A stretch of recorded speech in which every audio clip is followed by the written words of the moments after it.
Welcome to the hottest movie review on the internet today, the A-List Review. I'm your host, the Game Changer, Wes Troop, and today I'm here with the first release of the new year. That's right. January is considered to be the dumping ground for new movies that aren't just expanding from limited to wide release. And this is the first we have of just a randomly new movie. So, ladies and gentlemen, we're gonna see if it goes into the territory or not. Into the dumping ground. We'll find out. Because, ladies and gentlemen, here's my review of the 2017 horror action film, Underworld, Blood Wars.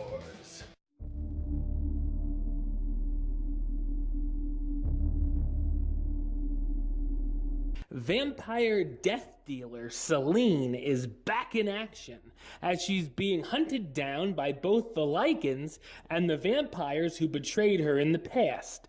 The Lycans are searching for Celine's daughter, who's hidden from everyone, including her mother. With a little help from some new friends, Celine faces off against both groups and tries to stop the war between the Lycans and the vampires, once and for all. So what did I think of Underworld Blood Wars? I thought it's a generic and forgettable entry in the franchise. I'm not a huge fanatic of the Underworld series, and each movie is sort of in one ear and out the other for me, at least, and I only ever really remember a very little of what happened in each film. This movie certainly isn't going to change anything in that area.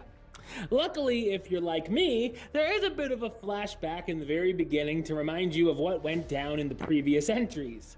The positives of the movie are mostly in the action department, which isn't anything outstanding, but it works fine enough for what this is.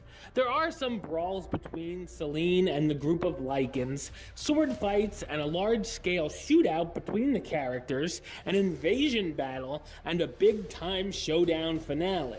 The effects are hit and miss, certain things looked okay, but I thought the characters changing into their wolf form looked kinda cheesy. The script is full of boring dialogue, and sometimes felt like it was trying to be a Shakespeare play, oddly enough.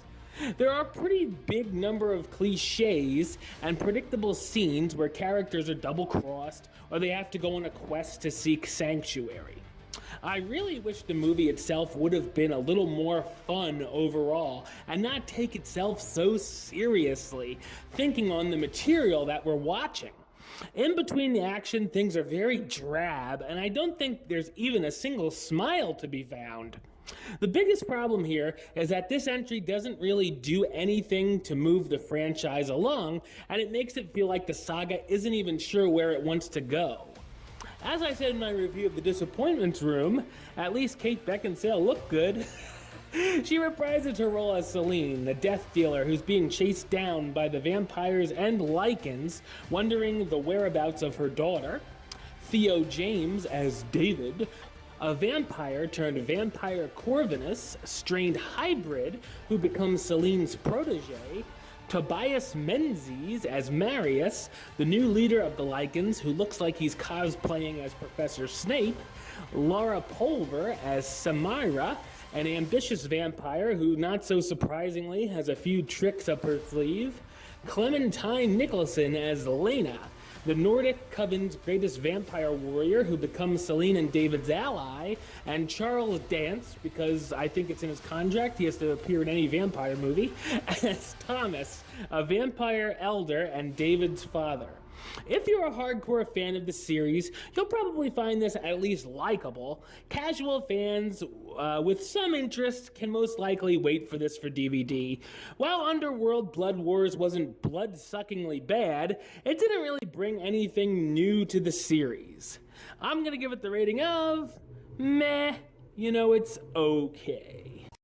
Alright, well, that's the show. I'll be back with another episode very soon. I'm going to also be reviewing Hidden Figures this weekend, as well as a Monster Calls. I was waiting for the two of them, as well as a few more, to see before I put up my best of 2016 and worst of 2016 lists. So just a few more, maybe another week or so, and then I'll put those up. But until then, don't forget to subscribe right here on YouTube. YouTube.com/Westside of 515. You can like the show on Facebook, Facebook.com/WestTrueBaylist. And of course, you can follow me on the Twitter and the Instagram @WestAlist. Until next time, Troop out.